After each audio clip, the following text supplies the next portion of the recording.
Greetings, everyone. Welcome to Artcasters number 156. And if you have been waiting in the chat patiently, we apologize. We had some technical difficulties. This whole thing is like held together with duct tape and everything. So, but we did get Gaz on. So, welcome, Gaz.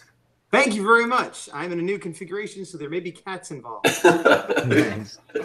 All right. So, we kind of just, Stan Lee passed earlier this week, so I thought we would talk a little bit about his influence on comics in general and us as creators, and maybe our just a history of how we got into comics, and just a comic fest and a Stan Love fest and all that kind of stuff. But before we do that, we'll kind of go around and introduce everyone. You're on my channel, so you probably know where to find me. I've kind of got kind of an exclusive, some like big news, something that I didn't think I was going to be able to tell you because I didn't have it working, but because of all this technical difficulties, in the interim of that, I was able to get it up. So on my website at circworks.com, my comic maker starter kit is finished. And it's free. You go on there and it's got free. It is free. You just have to join my mailing list, which hopefully no one minds doing that, because I will be, as that mailing list continues, I'll be giving away other free stuff and discounts and all that kind of stuff. But let me tell you what's all involved here. So it's got it comes with 3 comic book fonts, 10 Photoshop brushes, 40 word balloons, 36 caption boxes, 14 sound effects, 10 speed line effects, 10 halftones, plus templates for comic book pages, character design, thumbnails, brainstorming, there's a comic book script template. So yeah, all that stuff all you have to do is join the mailing list and you get all that stuff. So I'm excited. This is what I've been working on for a while. So I'm glad it's done. And all you have to do is go, and there's a few different ways. If you scroll all the way down to the bottom, there's a thing that tells all that stuff that I just mentioned. And then at the top, there's a little thing that says, start making comics, free brushes, word balloons, and much, much more. And that's all at circworks.com. So if you guys want to check that out. And with that out of the way, Josh, what about you? You got anything to promote? Other than going to circworks.com and downloading this incredible thing, before I get into it, I want to I'm not trying to over pitch this or anything, but Scott showed me a bunch of the assets after our last Artcasters.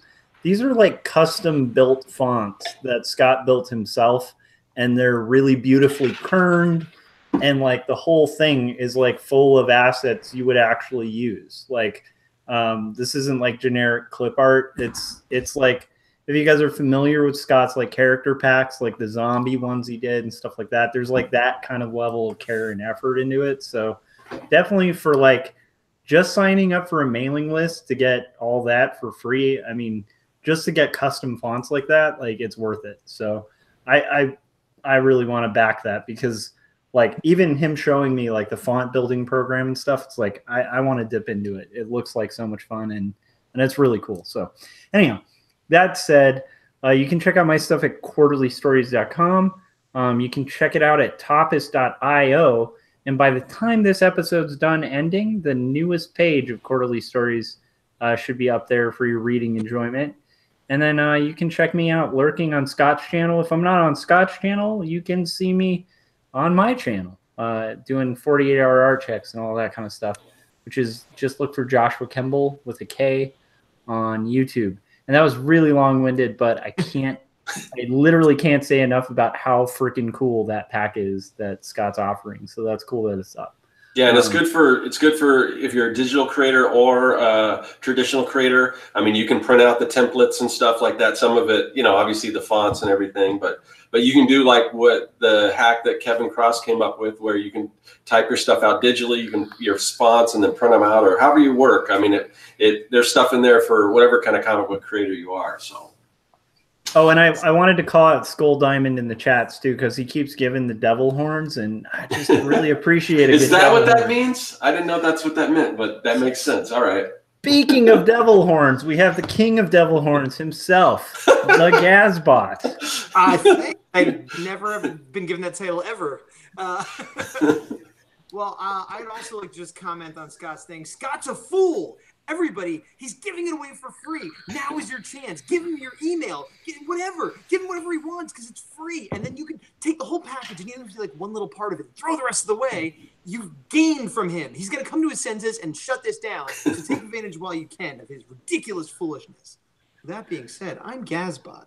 You can find me almost anywhere online as Gazbot. I'm at my own YouTube channel and all that stuff, just like these guys. Oh, one thing I've been starting to do now, I'm actually on Twitch. Twitch as Gazbot with 2 underscores because on there I can't be Gazbot without underscores. But I think I'm the only artist on there doing that kind of stuff. And I am starting to stream regularly Friday nights around 5:30. I do TRL Twitch request live. So I'm just doing sketching and I take requests from people watching. And I other times do more finished art, but that's my scheduled thing. If you're into Twitch, you can check me out on there. Cool. Smooth. Hey, Gaz, I don't know. I mean, your volume's a little lower than ours. We can hear you. So if you can't fix it, that's fine. But if there's any way to boost it a little, you might want to do that. I'll just speak louder. Okay. All right. Good. So I guess since you're our guest, we'll kind of start with you. And like I said, you know, we're all pretty sad to hear the passing of Stan Lee. And it just brought back a lot of memories for me and just kind of how I discovered, how I realized who Stan Lee was and my introduction to comics and all that. But I'm kind of curious, before I go into my whole thing, what are your thoughts on Stan's passing, and did he have an impact on you as a comic creator? And sure. Well, obviously, I'd be a monster to be like say anything other than it's sad, because obviously it's sad, not just because he's a human being, but because he was a creative force in our universe as a whole, but for us specifically in the comic book universe. And this is where I might have a slightly different take on it than you guys or a lot of other people. I give him credit for creating or co-creating all these, you know, amazing characters like Spider-Man and stuff. Specifically Spider-Man, I always identify with him. Obviously Steve Ditko is the artist, but I mean like more than X-Men. I guess Fantastic Four is his big one, but I was more of a Spider-Man fan.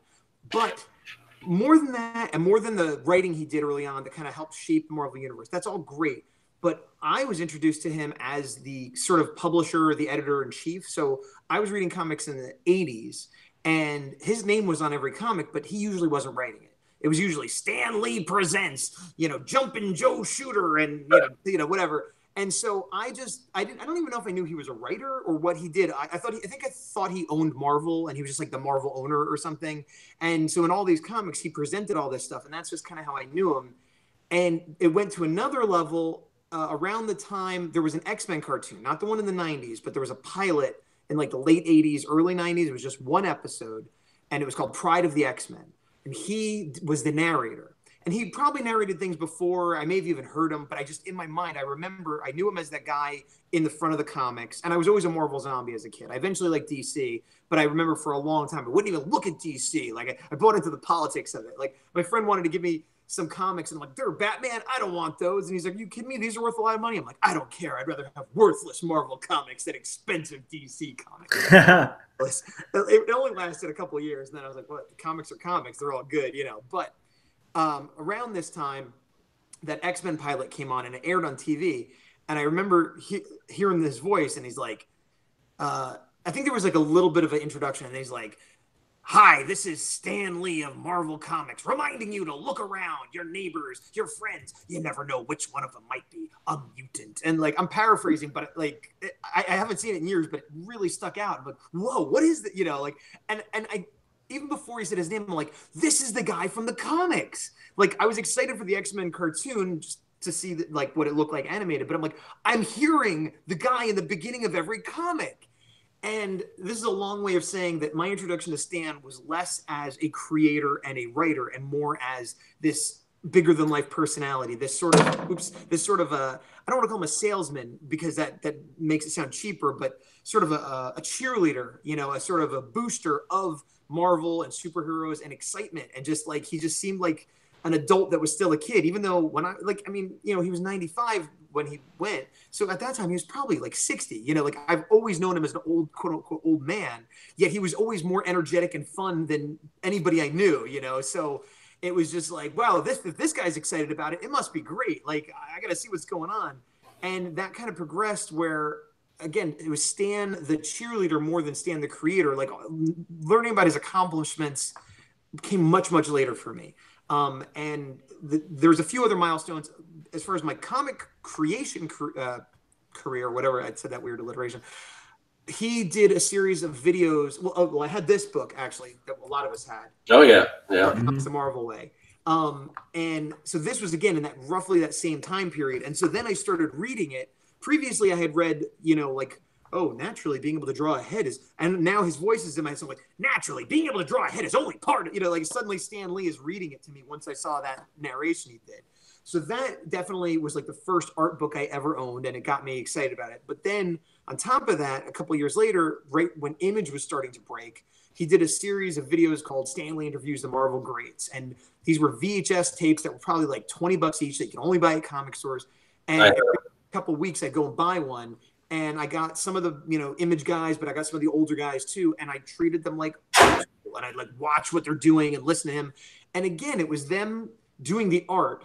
And he's like a writer, but I only tangentially aware of that because I see him as being like, wow, that's so great. Look at what you're doing. And just cheering them on and being like this booster again. So in a weird way. And so like when people talk about the cameos he does and like how he's kind of become this figurehead and like, people deride some of his later work and stuff. I get that, especially if you grew up in an age when he was like the #1 writer. But to me, he was always a bombastic booster of all things comics and fun and art. And then secondary, oh yeah, he created Marvel and he was a writer back in the day.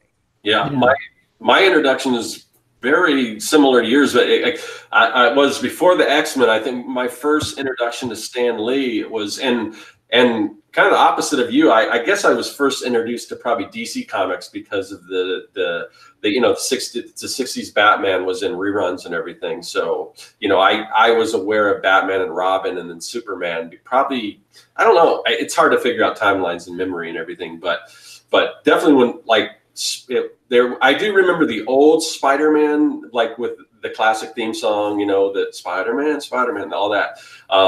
But after that, it was a Spider-Man and his Amazing Friends, which came after Super Friends and all that kind of stuff. But that was also, what's that? Did he narrate that as well? Oh, yeah, he narrated. So it was like, greetings, true believers. This is Stan Lee of Marvel Comics. It's Spider-Man, Iceman, and Firestar and all that stuff. And and just but he wasn't like, I don't know if. He didn't do like the introductions. There was another person that did the introductions, but when they got into the story, he kind of set up the story and everything. So it's interesting because I definitely watched that show as a kid, but I don't remember making that Stan Lee connection at that time. Yeah. But he was all over, and that's part of, I think. But like you, I don't think I'm the same way. I don't think I really knew that he had actually co-created like Spider-Man and Fantastic Four and all that kind of stuff. I just knew him as the kind of the face of Marvel, like maybe he owned the company or whatever. But and then in the comics there was stuff like the Stan soapbox and letter columns and all that, and the Mighty Marvel Marching Society and all that kind of stuff. But yeah, so he was kind of all over that, and I remember like Marvel Age in the back, they would have these where they'd almost like take you into like the Marvel Studios, like the bullpen, and they just take like photographs of like what was going on in Stan Lee and everything and all that kind of stuff. But then they would put caption like word balloons over it and make a comic out of these photographs of what was going on in the Marvel Studios. So all that kind of stuff. But I think that's kind of what because when I did get into comics, for me, a lot of it was at least in the beginning, it was Marvel before I kind of started to read DC. And it was just little things that whenever I gravitated to Marvel, because just the way it was presented. And a lot of that was because Stan Lee, where, it had on the cover, the bold type and everything, and like what was in the issues. And you don't see that anymore. And even like the little, I don't know what you call it, but the thing with the date and everything at the top where it had all the little faces and everything. Yeah, floating heads. The fact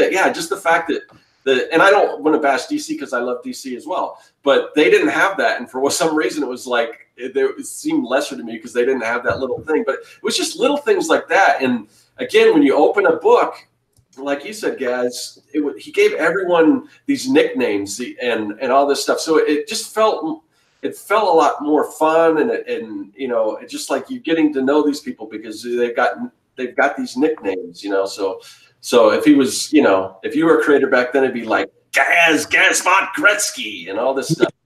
You know, I just all that stuff. I just love that. But yeah, I think of him also as, you know, as a personality and as sort of an ambassador for comics in general. Yeah. I mean, more Marvel obviously, but just comics in general. What I think he did, because I don't think of it. There's no, as much as I like the DC characters and a lot of the artists that worked on and writers that worked on, you know, on some of those characters, there's not a face to DC like there is to Marvel, you know. No. And even after he left, and there was issues with, you know, the whether rights of characters, and there's some lawsuits going on, and eventually all that kind of straightened back, and he came back and everything, and but it was, to me, Stan Lee was always Marvel, and that personality is kind of what made Marvel, I think, special to me, and what, you know, and even now, you know, it's like when I really admire his it's all branding, you know, and I'm a big proponent of branding, and when I do my YouTube videos, I try to be, you know, I try to take some of that energy from like what Stan Lee did and to put it into my videos and stuff. And I mean, obviously you've got a lot of energy too, Gaz, so I don't know if that helps too, but but I just love the way his just not just his the way he created, I mean, the fact that he created a lot of my favorite characters, or co-created. We got to obviously give Jack Kirby a lot of credit, and Steve Ditko and everyone, but and all the others, but more than just being co-creator of like some of my favorite characters, it was him as a personality and a pitchman and just the face of Marvel that just, to me, really drew me to him. So, agreed. Yeah. I mean, so what's interesting to me, my story of discovering Stan Lee was like my first comics. So I was totally a Marvel kid. I've told this story like a million times, but like my first comic book was a comic that I picked up at a library that was a free giveaway, and it was like Spider-Man Adventures in Reading, and it had Stan Lee's name all over it. And I remember at the time, just like, you know, it just something about like seeing these words and pictures and like stuff had the opposite impact that the comic was intended to do, which is like, hey kids, look, reading is cool. I was like, I know reading is cool, but now I'm kind of curious about this comics thing. And so I kind of fell into the gateway drug of comics and started buying issues of Spider-Man. And at the time, you just get them at spinner racks, like, because I didn't know about comic stores. This is the first time I picked up comics, and nobody in my family read comics. My sister had a stack of Star Wars comics that had been left by like my much older brother who had like moved away. So it's like I kind of knew comics existed, but I'm like, I don't know what this is. And I had no friend, like it's a tiny little town I grew up in. So like none of my friends were into comics. And so I like, prior to that, I like knew maybe like the Superman movies with Christopher Reeve, you know, and I thought he was cool. And I knew Batman, like the original TV series, which I still hold to this day is one of the best interpretations of Batman ever done. It's so great, especially the Eggman as a villain. But because it's Vincent Price, and like anyhow. So but when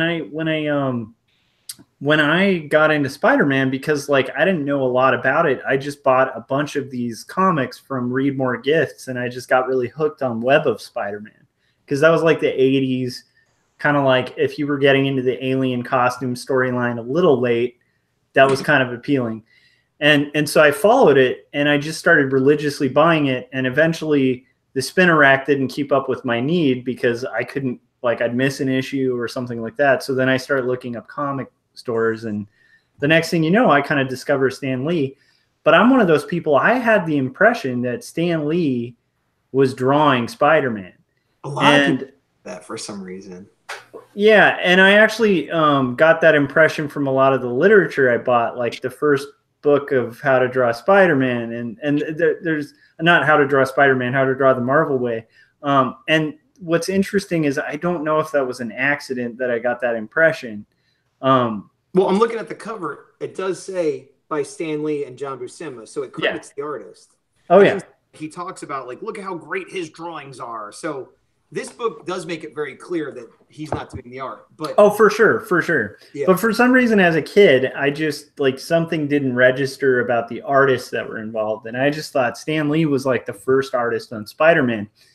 And then at the time, like you didn't have access to like the internet or anything like that, so all you had access to was like maybe like Wizard magazine and previews, and you'd read interviews with Stan Lee and you'd get the same impression. So it's this weird thing where like I have this love-hate thing with Stan Lee where as a kid I revered him like he was my dream person to meet at a convention. Like the first comic conventions I went to, I was just like hoping Stan Lee would show up so he could sign my Spider-Man issues. And since like as an adult, I have a totally different respect for Stan Lee than I had as a kid, because you guys are right about like he is one of the most effective salespeople of comics. And I think if you look into the research, there's no arguing the fact that he kind of almost single-handedly saved comics. Yeah. There was a period of time where people were just like burning comic books. There were congressional hearings, and they created the Comics Code Authority, which Stan Lee very wisely embraced at first, and started making kind of more of a shift towards the superhero thing. And what I like about Stan Lee that I think he can take a lot of credit for is like bringing kind of more human storylines to the comic book medium, so that you had characters like Superman who are from Krypton and they're super powerful. And at first, like if you read the first, stories of Superman, like he's like this kind of super buff like alien who like kind of picks on Lois Lane at first, and then they kind of draft the story and perfect it and stuff like that. But the point is, like, he's not a super relatable character, and that's kind of, they're like myths. That's the one superpower he lacks. Exactly. And there's something about Stan Lee's characters where they're like human beings. Like the Fantastic Four is full of people who have like real problems, and like half of the thing is like a soap opera with superpowers. Right. And Stan Lee really brought that to comics. And not only that, like also was like really responsible for kind of pushing out the Comics Code Authority by kind of pushing the bar and actually causing like legal hearings and stuff. So it's like he is a super important figure for comics. Like, and I'm aware of like the contentious stuff about him as well. And I'd agree with a lot of it, but I do think there's some cartoonists who like come way too hard against Stan Lee because they're not realizing like part of why we're even doing cartooning is because of that guy. Like he had such an impact on comics. And he did co-create like 80% of the things that got me into comics. And all the stuff I actually could connect to. Yeah. So, so it's like this weird thing of like, I really revere Stan Lee. He's probably the main reason I got into comics. And his editorial skills, his sales skills, like the guy sold comics, he pushed them outside of kind of normal realms. I think he was fairly responsible for a lot of the deals that Marvel started expanding and getting like animations and licensing deals and stuff like that. And a lot of that was under his leadership. And a lot of that's really what saved comics. And to me, that's why he gets a lot of credit that some people say is undeserved, or that he took credit for certain artists. And I'm not so naive to think that maybe there's some truth to some of those stories. And certainly artists like Jack Kirby don't get held up in the mainstream media as much as they should. But I've read a lot of stuff about, I don't think Stan is as nefarious as some people make him out to be. I think a lot of it is more that he just has this big personality and he's like, let's get the comics out there. And people interview him and Jack Kirby, and Jack's just there drawn. And arguably Stan could have held him up and been like, look at him too. But I think a lot of the press just gravitated towards Stan because he's this big personality, and he just sort of didn't correct them. Yeah, and I mean, the thing about Stan Lee too is he's a businessman, and like he wasn't a stupid businessman. Like he was smart. Like he signed, they signed contracts and stuff. So it's like, as much as people, including myself, like to me, like Kirby was a real like that's really contentious to me. If the most contentious is probably Ditko, I think he's the guy who got screwed the most. and I think it's kind of a weird poetic thing that like they both went in the same year because they both were so responsible for Spider-Man. But it's like, it's one of those things of like, I'm not trying to talk, to be clear, I'm not trying to talk ill of the dead. I'm literally, I'm saying like, I revere Stan Lee, even knowing all that dark, sordid history, because looking back at it, I like, it's literally, it's very hard to make the argument. You kind of can't take him out of the history of comics. He's so important for why like there's even comic stores today, and like, and why there's interest in comics. And I am one of those geeks who like every Marvel movie where he'd have a guest appearance. I mean, hell, when Mallrats came out and he had that guest appearance, I was like, it's Stan Lee. It was amazing. It's, you know, he is like, he's a figure that I think you're not going to see again in comics. And I don't say that as a positive, because I think comics need more like rock stars like that. But I don't know if we're ever going to have a figure like that in the comics medium. Yeah, you know? It's interesting because I agree with you. And it's interesting because he himself was such a linchpin and a big part of comics and Marvel. But going back to the Marvel versus DC thing, and I've read lots of DC comics that I like, and the Flash is one of my favorite characters, so I'm not like anti-DC. But Marvel, even when Stan wasn't there, always seemed to have more personality behind the scenes. Like when Jim Shooter was running it for a while, like whether you loved him or hated him, like everybody knew Jim Shooter, you know. And even now with Joe Quesada, like we all kind of like, I honestly don't know who runs DC Comics, and I don't know if I can't name anybody in upper management of DC Comics in the last 20 years. Can you? Well, there's a guy, Jim Lee. He's kind of... Oh, right. That is true. I forget because I think of him as an artist first. That's true. But he is a Marvel guy at heart. He's a Marvel guy. So Jim Lee, the Marvel guy, might be the first DC guy that I kind of am aware of. But my point was that even when Stan left, he just had Marvel built in such a way that it felt like it wasn't a secret that people were making these comics. They took it seriously and they wanted you to love their characters, but they're like, yeah, we're here doing it at the House of Ideas. And DC, I always got more of the impression of it. It's like, well, don't look behind the curtain. It's all magic, you know, like. Well, and for nerdy kids, man, like that bullpen section was like a gift. Like it was like this little veil being lifted of like, this is what's going on with comics. And I know some of it might've been romanticized, but like even in art school, I would talk to friends and like classmates and be like, why can't we just have the bullpen where we're just a bunch of broke people in an apartment just knocking out comics like back in the day?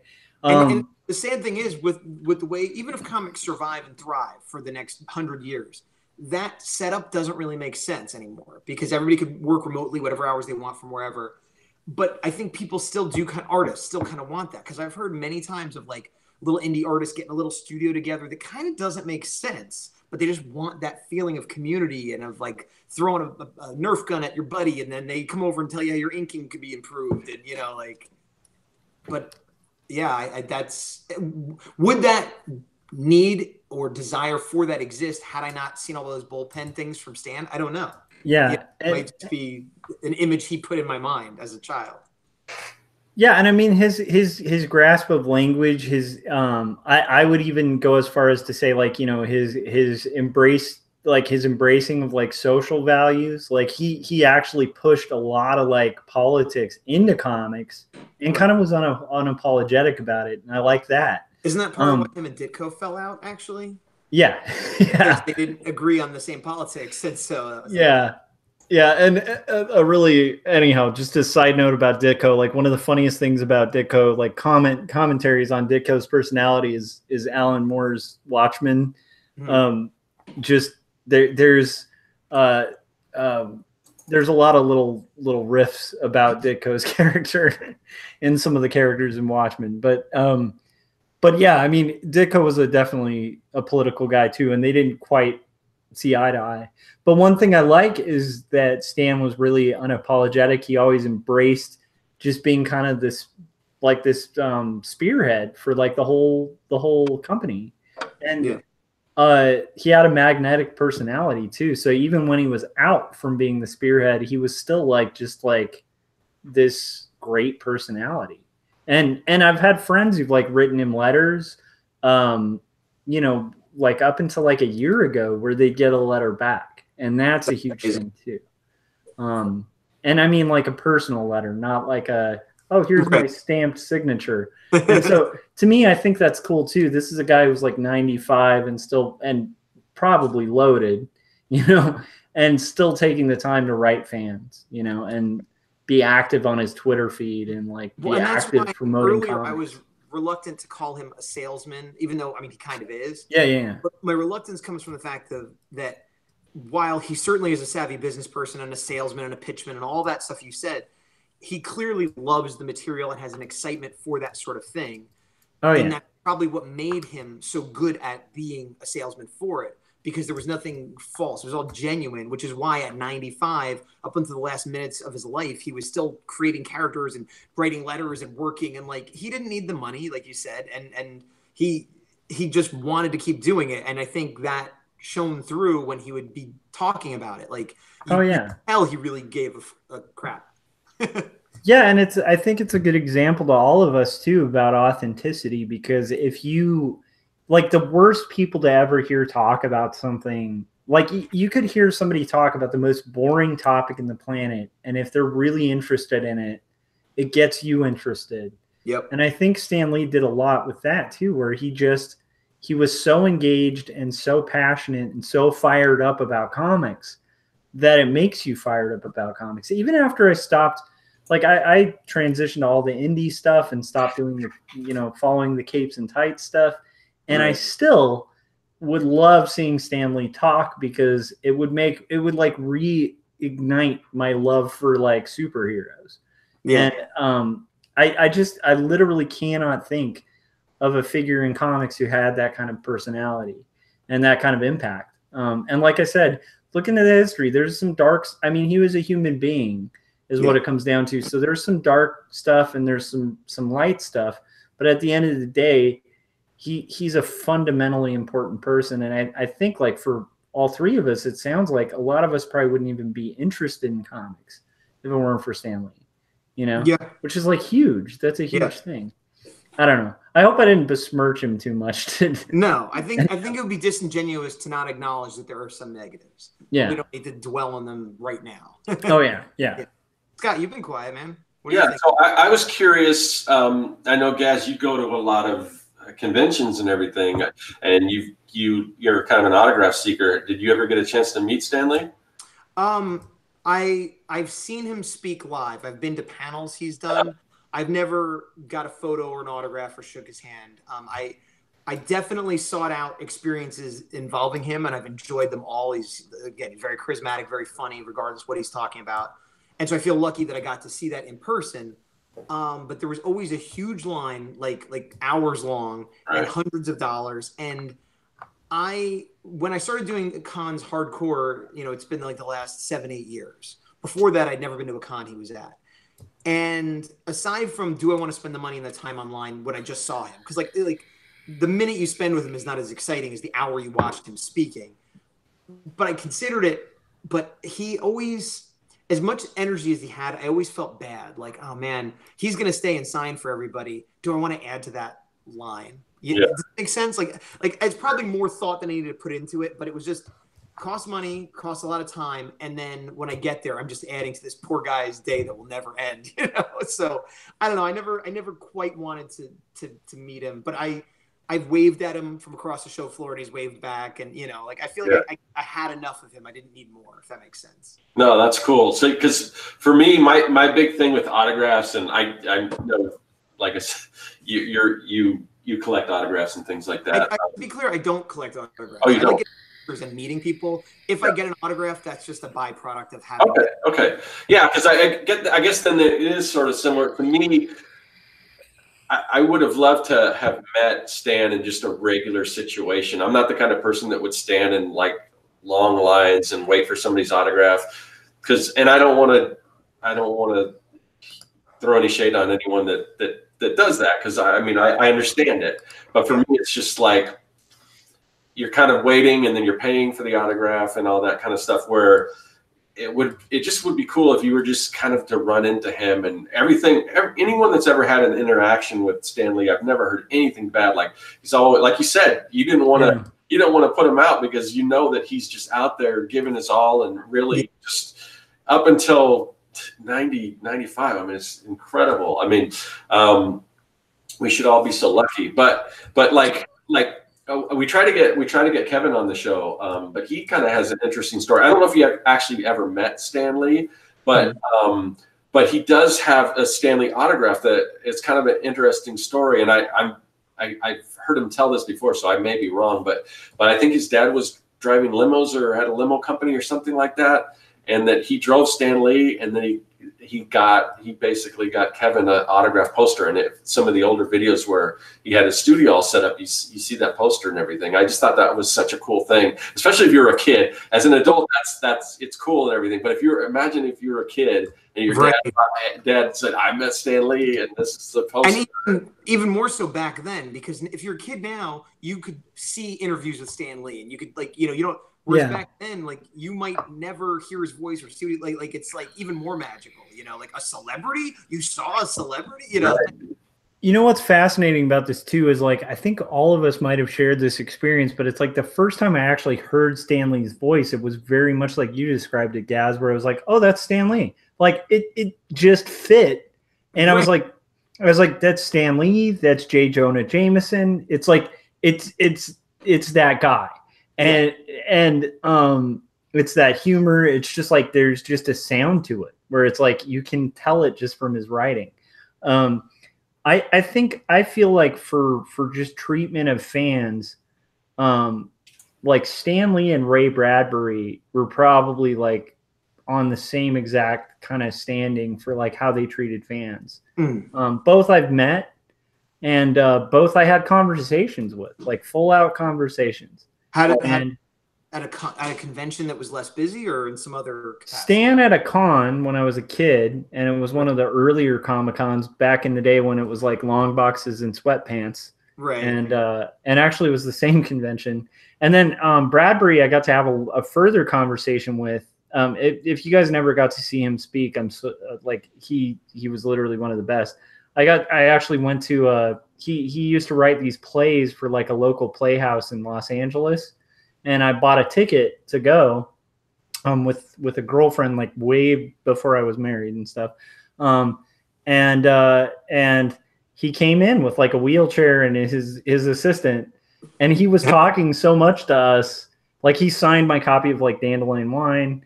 And then he was talking so much to us that his assistant had to back him out of it.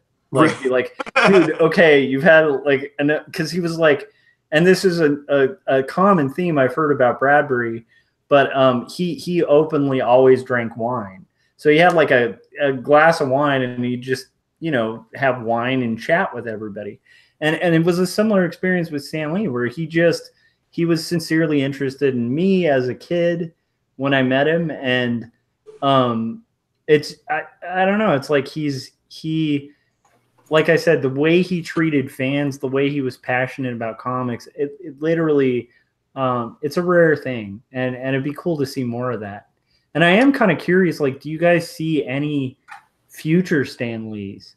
I don't even know if conditions would allow for that. I would say this is not a 1-to-1 ratio, and I'm not comparing this person to the magnitude of what Stan Lee has done. But in terms of being someone that is a magnetic personality that everybody seems to know and that treats the fans great, Kevin Smith. Yeah. I mean, I can see that. He's done a few comics, but he was friends with Stan, and he said a lot of how he deals with fans he got from Stan. But I feel like he's not of the magnitude of importance to the industry, but everybody knows Kevin Smith. People that don't even know he did films are that's that comic book guy. That's that guy that likes comic books and interviews people and stuff. Yeah. And so I'm not. That's as close as I could think of in modern day. Yeah, and you hear those stories about Kevin Smith where he'll just talk to you, and if you run into him, he's really personable and everything too, and he has a love for not just comics but just entertainment and just all this geek stuff that we love. Yeah, and he has that ambassador personality. Yeah, and I think that's a good parallel because they're both really excellent storytellers. I think that's why I was even thinking of Bradbury was if you ever saw Bradbury speak, it's he'd just entrance a room just talking about like any story. Stan Lee was the same way, where if you ever saw him speak, it's like the whole room just gets sucked into this story, and it could be a story about like getting stuck at a bus stop. Right. And it would be the most fascinating version of that. Kevin Smith definitely has that ability where like anything he talks about, you know, for those of you who are unfamiliar, I'm sure most people are, but you know, check out his story about Prince. It's like meeting Prince. It's one of the best like examples of just like verbal storytelling that you'll ever hear. And it's like, it's just him shooting the breeze. And Kevin Smith has the same self-depreciating humor that Stanley had. Yeah. He'd tell a whole story, and in the middle of it, he'd be making fun of himself and putting himself down. And Kevin, and not in a way that like he's Charlie Brown, but just in a, like poking fun. And Kevin Smith does the same thing. Yeah.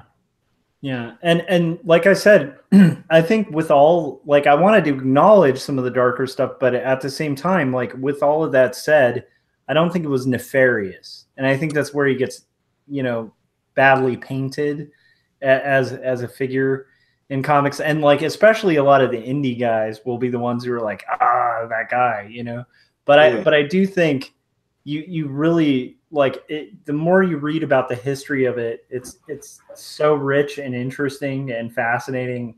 And a lot of it just is like a bunch of poor kids figuring out how to make this thing work. Like it, you know, this whole comics thing work before it was really, I mean, that's the other thing that's so irreplaceable about like the loss of somebody like Stan Lee or Steve Ditko earlier this year. Like it's a bummer to see these guys go because these guys kind of invented the whole thing. Right. They were from the generation before comic book fans that wanted to do comics. They weren't comic book fans. I mean, they became them, but they were just artists. Yeah. That invented the genre that later artists were already fans of. It's just like, I don't know if there can be that, like, you know, and I feel like we lost Sendak, you know, who was like the Lee of children's books like last year. It's just like, it feels like that generation of these like dynamic guys who are just figureheads for their industry. I don't know. It's a bummer. Yeah. As far as comics go, and if I'm a big fan of alternative comics, and I think they're doing something that is probably the closest to what Marvel was doing back when I really loved Marvel. And Peter Simeti, who we've had on the show, I mean, he's not this larger than life character like Stan Lee. So, I mean, but he has that love of comics. And if anything, I always say if anything's going to save comics, it's him and his attitude towards comics. And if other people would listen to kind of his thoughts on the industry. So, I mean, I love listening to him and his when he does a podcast or a broadcast on YouTube every week and everything. But he has that love for comics and the medium, but it's still, you know, he doesn't have that huge kind of larger than life, you know, over the top personality. So, I mean, it's like you have to, like, all these things came together with Stan Lee. Right. Yeah. So, yeah.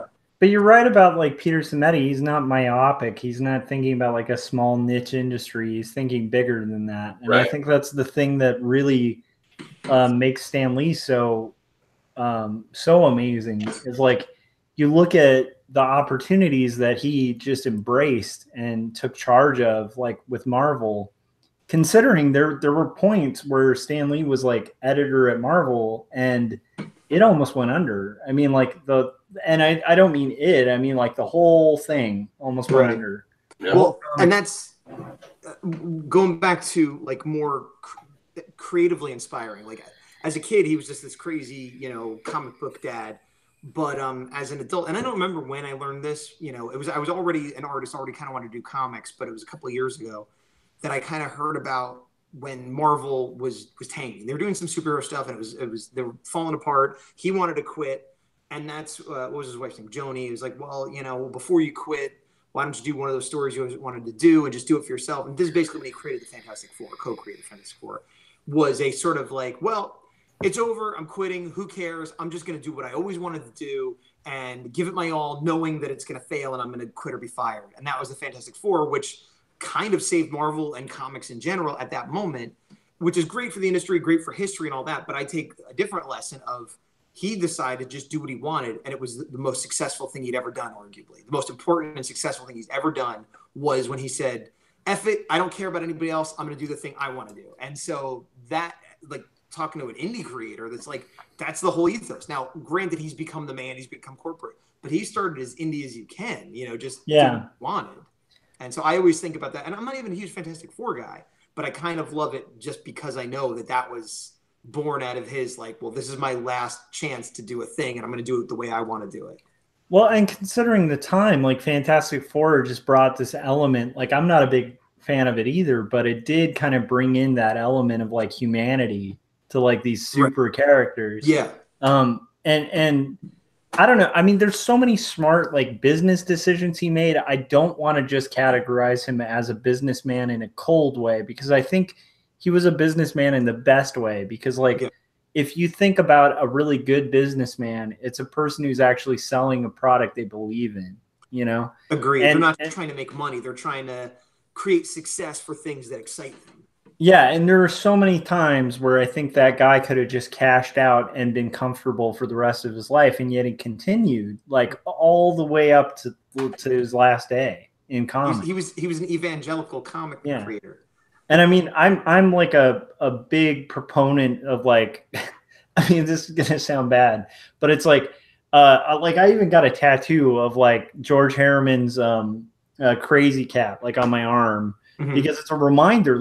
I don't know if people are familiar, but Harriman died at his drawing table, and he had 4 weeks of strips drawn under his dead body for his comic. That's how much he loved comics. Right. And to me, Stan Lee's one of those types who he literally did comics till death. And you literally, I don't know how you can lose credibility from that. That you have to love comics, because comics are crazy medium. And anybody who sticks with it for over 30 years, much less 50 years or 60 years, you got to really love it. So yeah, I'm excited about seeing the impact of the ripples of Stan Lee, and I don't think they're ever going to fade. And I think that's really cool. And I think it is interesting. Like I said, with me, it's hard for me to analyze because it's complicated. I know, I really love Ditko. I don't like him politically. I don't agree with him at all politically. But I like Ditko, and I like what he did. I like Kirby a lot. And so there's this complicated relationship with Stan Lee, but it's still one of those things where I don't think it's a gain for comics to lose somebody like Stan Lee. No, certainly. And I'm curious, man, who's going to take that mantle? And I don't know if that's going to happen. I don't know if conditions are ever going to be the same. It's really interesting. Yeah. But I also don't want to be defeatistic about it, because I think people tend to critique too much. I think it would have to, if there was going to be another creative in the field that became what Stan Lee was. Because like I said, I compared him to Kevin Smith, but that's more in personality. But someone who changes the industry and is riding this crest, I think the industry is going to have to change in a dramatic way that we cannot see. Where comics still exist, but they become virtual reality, or some new venue or new technology or some fundamental change, and then someone is going to be there in the middle of it leading it. They could then become the new Stan Lee. But with comics the way they are now, the best you could get is a noteworthy creator that is noteworthy for their time, and that's it.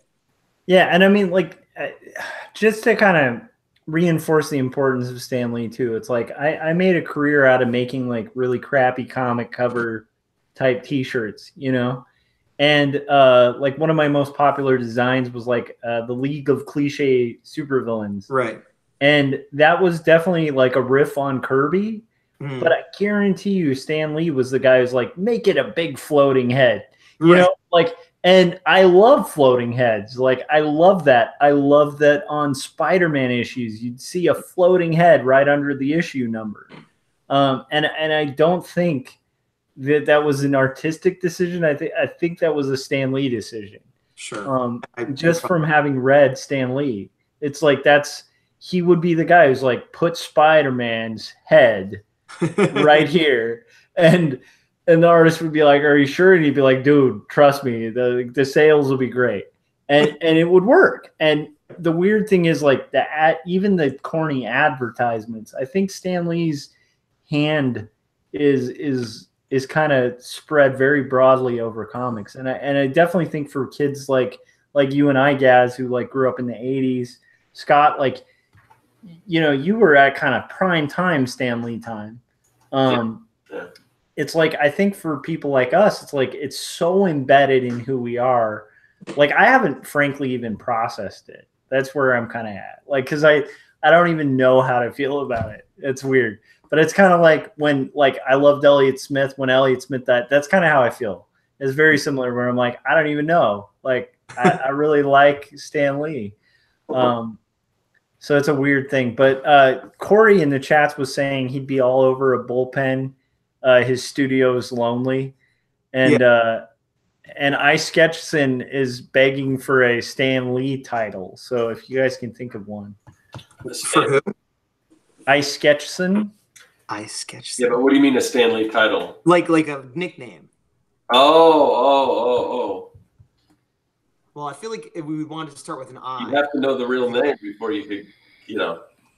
Yeah, that's true. Because you already have the nickname.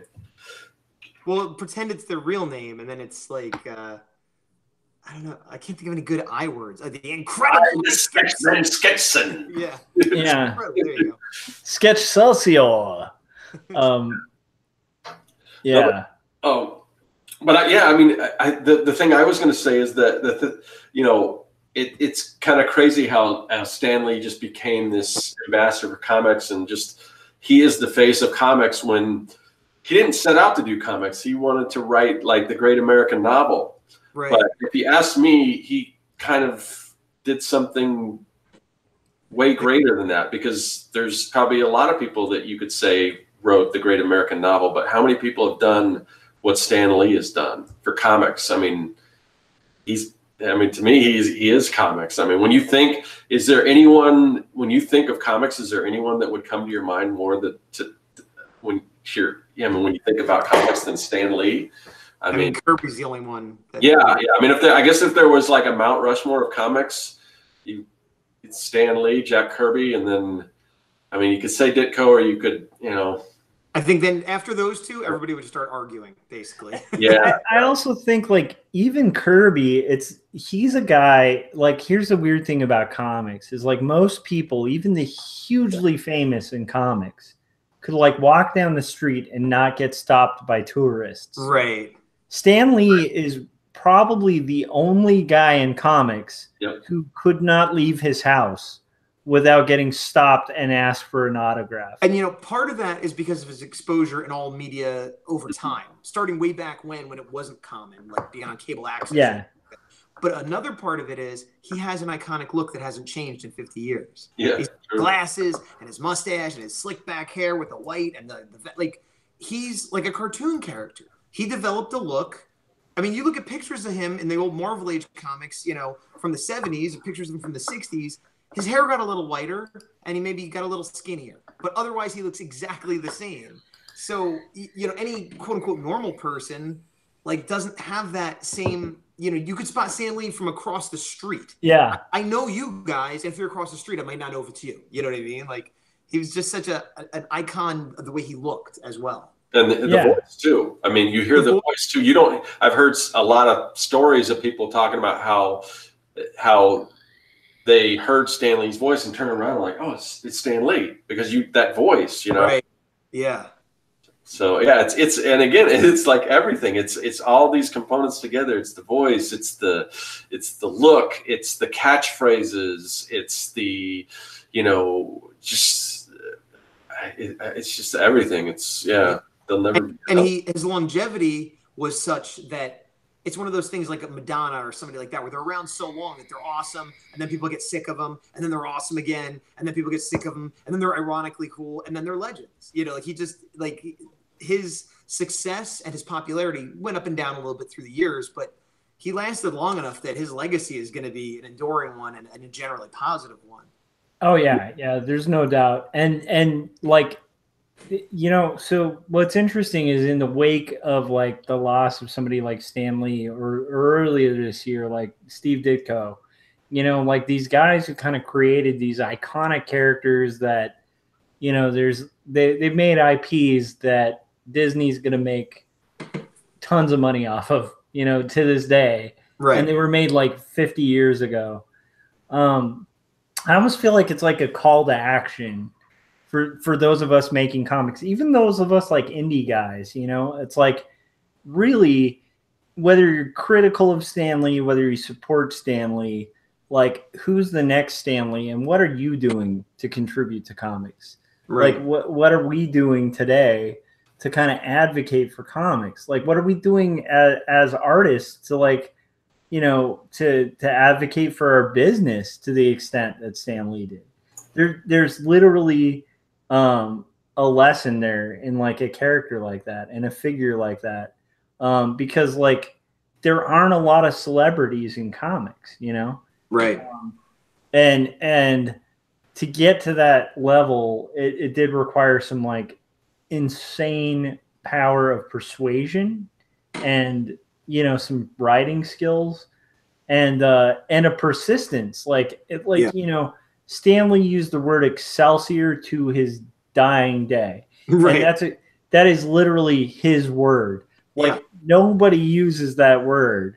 What's your word? You know, like I don't know. Like to me, I find inspiration from it because I think it's a guy who led his life, started out, you know, at a company that was nothing, and wasn't even Marvel at the time that he started. Right. And built this whole empire, you know, with some friends. And like they were friends who worked like 18-hour days and freaking got no credit for it, and desired other things, like wanted to be painters or illustrators, and, you know, were stuck in this comics rut, and they made comics come up to their level, you know? Right. I don't know. Like, I think there's a lot to be learned from Stan Lee, you know? Yeah. And part of it too is exploring, like we said, different mediums, and, you know, some are successful, some are not, but he was always willing to try anything, you know, as far as advertising techniques, as far as, hey, we're going to print it in 3D. What are we going to put this in holograms on the moon? Let's do it. It'll be great. And sometimes it sucked. But yeah, genres, you know, when he started, like romance comics were the thing, you know, and like he brought the whole capes and tights thing to Marvel. Like, right. I don't know if you guys know this or not, but it has had influence in the Japanese tokusatsu and like Power Rangers world. I don't know if you're aware of these connections. The two, I know Spider-Man was right. Yeah. Spider-Man is part of Spider-Man. A lot of people know Spider-Man now, but how Spider-Man influenced it is Spider-Man had a robot called Marveler, and it was a ship called Marveler, and it transformed to Leopardo. It was a giant robot. Whatever, no big deal, except that up to that point, Sentai, which is Power Rangers in America, never had giant robots. They had cartoons and things and like different, you know, like giant robots existed, but the idea of the superheroes fighting and then the monster getting big and the robot, that came from Spider-Man. That was the first time they ever did that. And then every Sentai team after that had to have their big robot. And Stan Lee and Marvel helped produce some of those series of Sentai before it became Power Rangers here. And in like the early 80s, I want to say 83, there was one called Sun Vulcan. Years before Saban got Power Rangers, Stan Lee got the rights to it and was shopping it around to TV stations with the exact same idea to put American actors in it. He couldn't get anybody to buy it, but that's how forward-thinking he was, that he wanted to do Power Rangers 10 years before Power Rangers happened. Just no one else had the same vision he did. Wow. And by doing the Spider-Man thing, he indirectly created the whole trope of the monster getting huge and the robot fighting. And that's because he was willing to just explore whatever avenue was open to him. Yeah, and I think there's a lot of parallels too, because like you think about like a guy like Walt Disney, and Walt Disney is another guy who has like, you know, he's not like squeaky clean. He's got some dark history. You want to look into it, just look into the 9 Old Men. You know, not all of them were big fans. You know, but at the end of the day, like Disney had a huge impact on animation. There's no arguing that. Right. Similarly, like Disney, like inspired most of anime. You know, like the reason there's giant eyes on all these characters was literally like the Seven Dwarves, like, and Snow White. Oh, okay, that's how we do animation. We just make these big eyes, you know? So it's like, there's a call and repeat that happens when you create like a ripple in culture. Right. And I think like, I really do think, you know, we could only all hope to like create a ripple in culture like that, you know? I don't know. But I do know, man, like, so like, how does Lee, I think a good place to kind of move this is like, where does Stan Lee impact your work now? You know, like what kind of Stan Lee stuff arrives in your work, you know? Well, for me, I kind of already said a little bit the idea when he did the Fantastic Four in that moment where he just didn't care and did what he wanted. And that's certainly the Horror A4 for me. I have my other, you know, I do prints for shows and I'm like, oh, what Power Ranger is going to sell well? And, you know, what should I do for this show? And then I have my straight client work, which is like the most soul sucking, where I'm just drawing corporate people or whatever, and everything in between. But my own personal indie comics is the Fantastic Four. Like that's my, and I thought about getting it when I was doing it. I'm like, well, what should I think about? Who should I sell this to? And then I was like, nobody. I don't care. I'm doing it for me. And that might result in it nobody ever caring about it, but I won't regret it. You know what I mean? That's no matter what else I'm doing in my art world, like the horror is me, my purest, what I want it to be, you know? And so there's that I take from the story of the Fantastic Four. And more so, or as much or more so, like, I mean, I'm an outgoing kind of personality, and when I'm at shows, I try to be, you know, I'm not as much of a salesman. I'm not talking up my own stuff and how great it is, but whatever's going on at the show, I'll be excited to talk to people about, you know, oh, well, that actor's here. That's great. I hope you get to see him. Oh boy, sure is fun being here today, you know, but in a genuine way. I'm not faking it. Like, I'm excited to be at the convention. And if I wasn't behind a table, I'd be there as a fan with them. And, you know, and I try to make every interaction I have with a young artist, a fan of mine, a fan of somebody else, just anybody I run into, no matter how bad a day I'm having or how run down I am, I try to perk up my energy and like, hey, what's going on? How can I make this fun for you for the 2 minutes we're talking? And again, not that I'm even trying to sell my comic and not that I'm being fake, but I just would feel bad if somebody's there to have fun and because of me, they didn't have fun, you know, and even better, I'd like to heighten the fun they're having. And so those two things, the doing the project that I want to do without worrying about anybody else and just trying to make the world a more fun place. And, you know, those are the two things. Nice. What about you, Scott? What's Stan's impact on your own career? So it's similar, you know.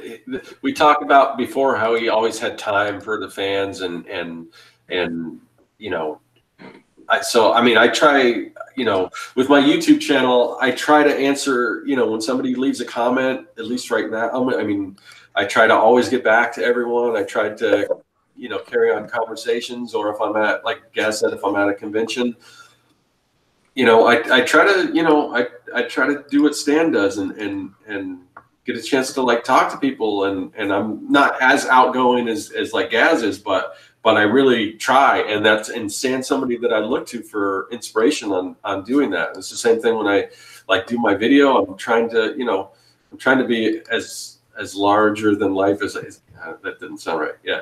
You know, as I can, you know, I'm trying to, you know, just, you know, take it up a notch and sort of, and I don't have any problems with like pitching my stuff and things like that. And I learned that from Stan, and I don't think you have anything to be ashamed of. If you make something, you shouldn't be ashamed to share it or talk about it or hype it up and everything. A lot of that, you know, I got from Stan. The other thing is just like we talked about before with the fun and everything that went into comics. I mean, there's this, I don't know, there's like this weird, like I heard a lot of people like bashing like things like thought balloons and things like that, because I guess they're not in vogue anymore. But I put thought balloons in my comics because I remember those when I was a kid, and I remember, you know, I love the type on the cover, and that it kind of gives you that preview of what's going on, and just all the little, you know, there were little with little annotations that Stan would do and everything, like little editor's notes and things like that, and just all that kind of stuff is fun. And I mean, some of that stuff you don't see anymore. But I love all that stuff. So depending on the project and everything, I try to incorporate that too, because I love all that stuff. So awesome. Yeah. Like for me, I would actually say the whole genre I'm working on wouldn't exist if it weren't for Stan Lee.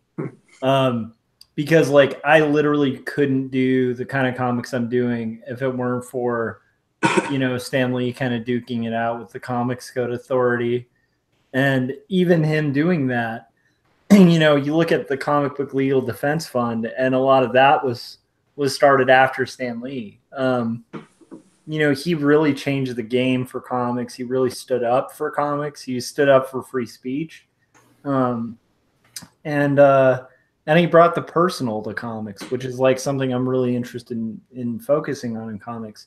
And that's what drew me to Spider-Man. That's what drew me to Marvel as opposed to DC, which I like a lot of stuff that DC's done. But I think even the stuff I like from DC was all kind of Marvel influenced. I like what they brought to comics. I like that they made Spider-Man the outcast geek, and the guy who's going through all the high school trouble and then also fights crime, and is a smart ass while doing it. Like I like that, and I really do think he even opened a gateway to indies because of the fact that Marvel explored like more of humanity, and I really do think like I don't think I'd be doing or be able to be doing what I'm doing if it weren't for Lee.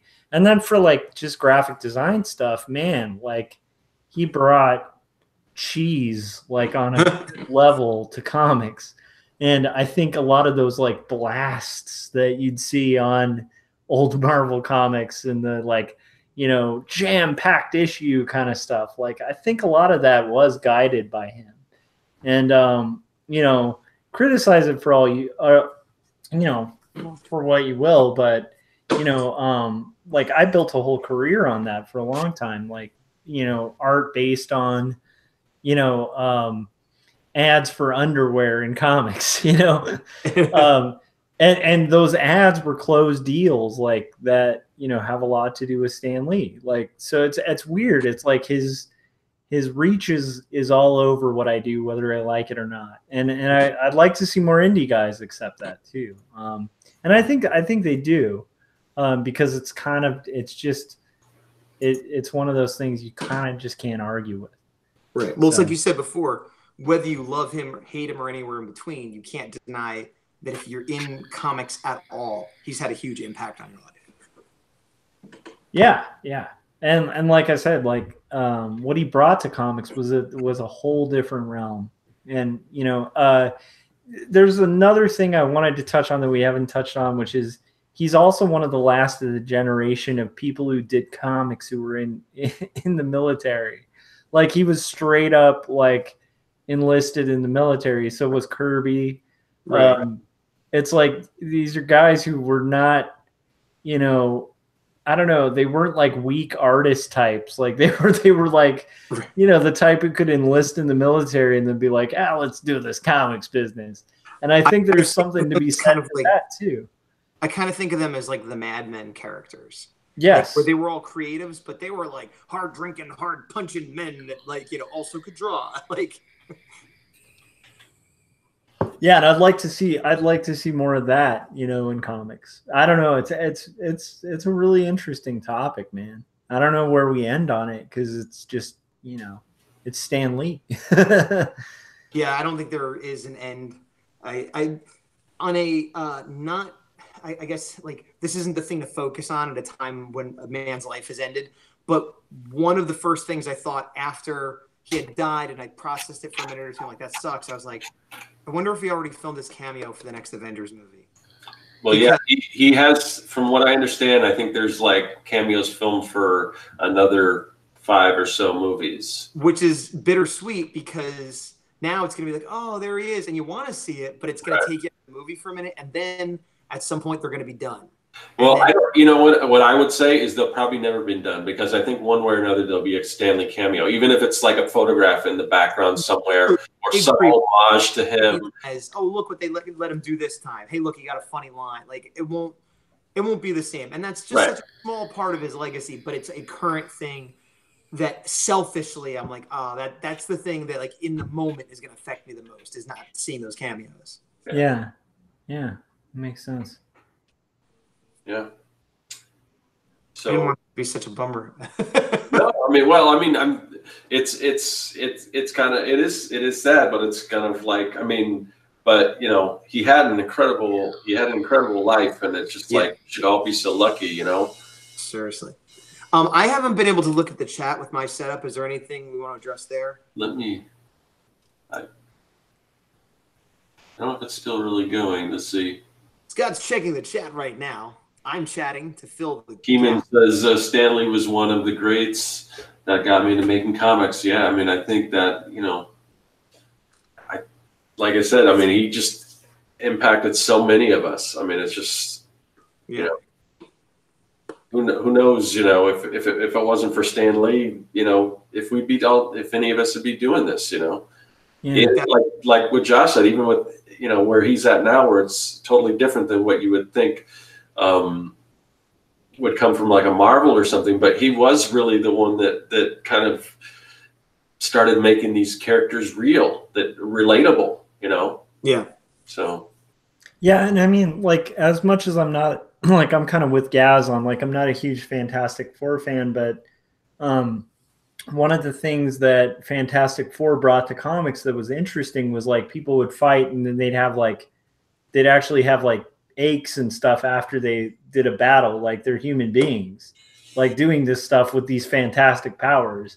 And that was like such an unusual thing, because prior to that, you know, like, you had superheroes, like I was saying about, like, Superman was like a really kind of great mythological story, but he'd like blow up a car and then just be unfazed because he's super and he's an alien, you know. And it's like, you kind of can't relate to him because Clark Kent is like the not who he is. Whereas, like, the thing that Stan Lee brought, I think, to superheroes that was so unique was the idea of, like, the superhero is the costume and the character is actually just the person who puts on the costume, you know. And even like early detective comics, you'll see a shift in, like, if you look at like the rise of Marvel, you'll see a shift in detective comics and how they started writing Batman. It's like, you know, they started focusing more on Bruce Wayne when they started focusing more on Peter Parker. You know, it's like there's definitely like an influence on that whole thing of just bringing the personal to comics.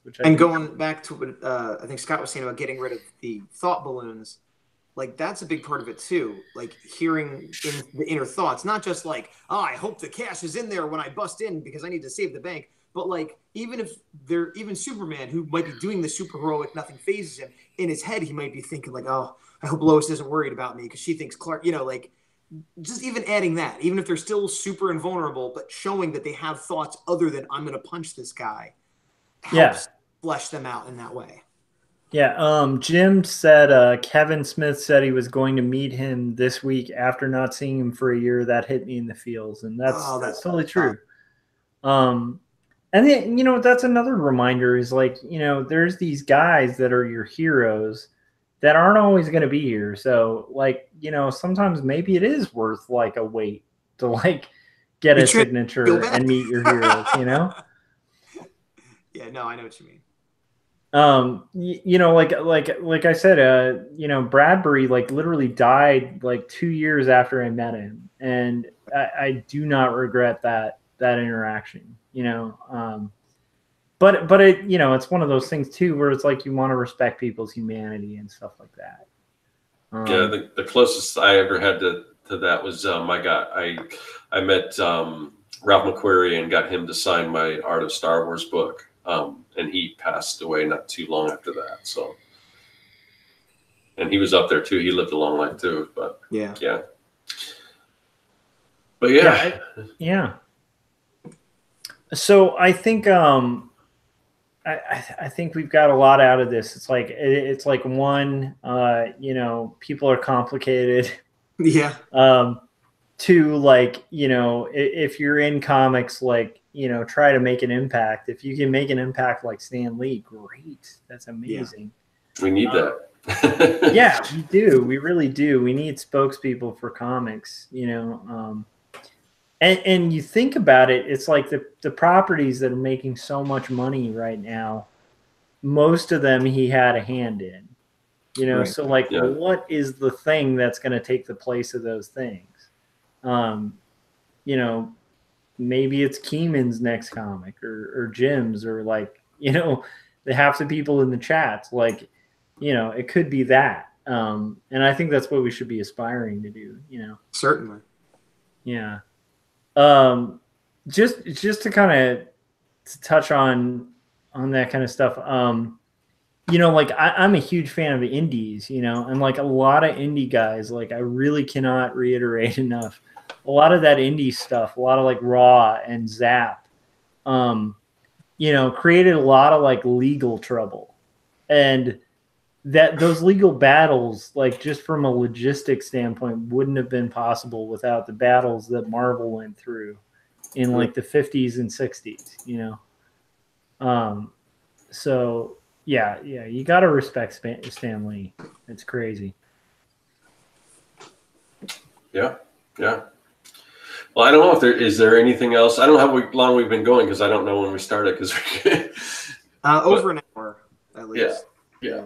So yeah. I mean, we could probably go on and on of all the praise and everything, and admiration for Stan Lee. But I mean, you know, yeah, it's gonna be weird not seeing any, you know, other than, you know, like we talked about, he's got a few things that he filmed, and it's gonna be, you know, it's gonna be bittersweet when we see that, but it's gonna be like, oh, there he is, you know, and then, but he's, you know, I mean, you don't have to, whether he's, you know, he's got a few of these things filmed or whatever, but just look back and look at all the amazing stuff that he gave to us, and you know, that he left us with. So I mean, it's really made, and there's just so much great stuff like on the internet of just hearing him, you know, that just, if you had showed up, you held up the How to Draw Comics the Marvel Way, but I don't know if anyone's ever checked out the actual video that he did with John Buscema, and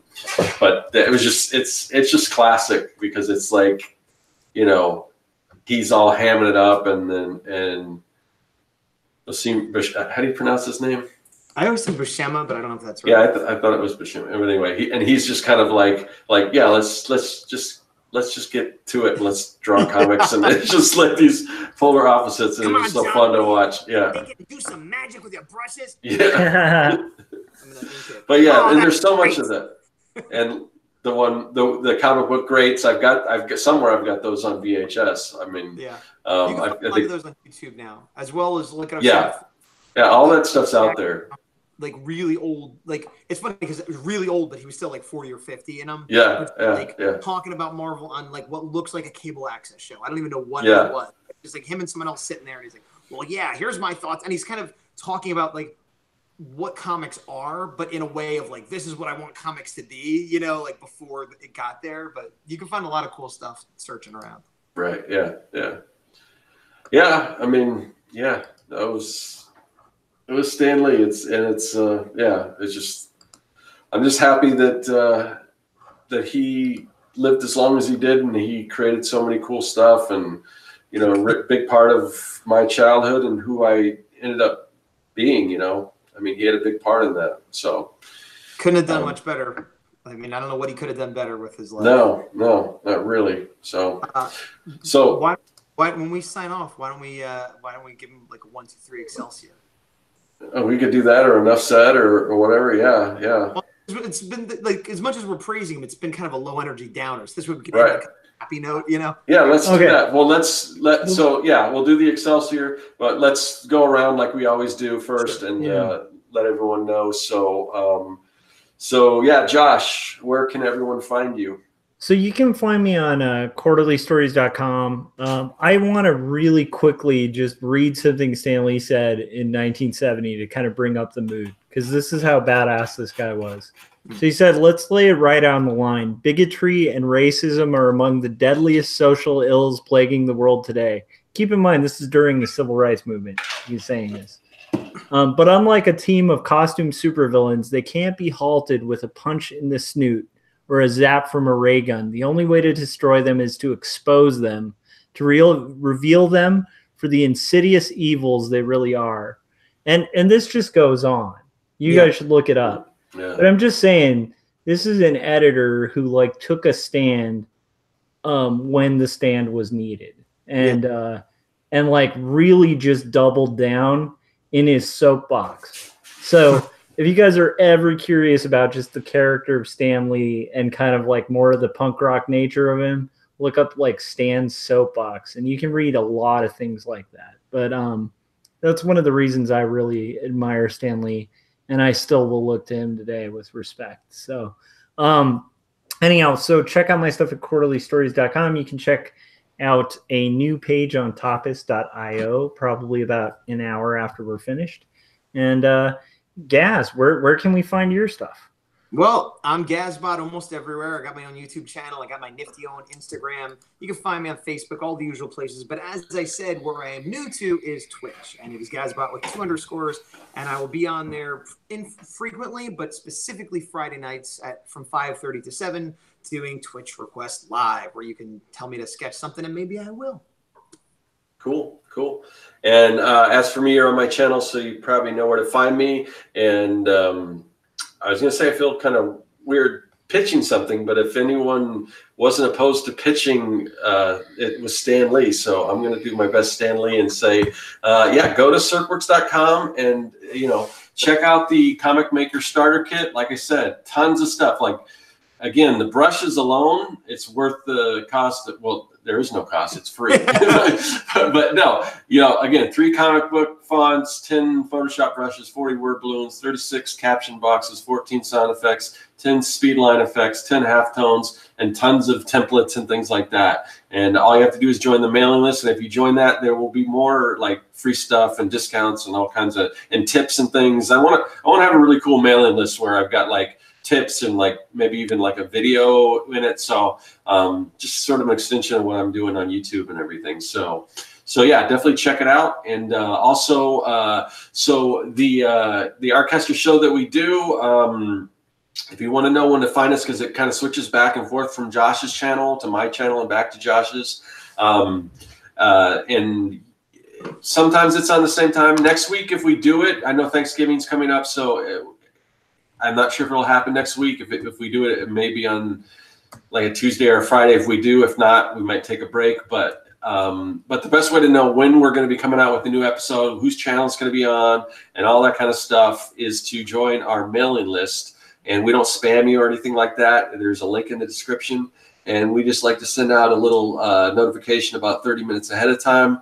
Unless we have technical difficulties, then maybe it's an hour ahead of time. But yeah. So just if you want to know when we're going to go on, just join that mailing list, and you will know when we're going to do it. So yeah, are we ready? Are we going to do is it 3, 2, 1 or 1, 2, 3?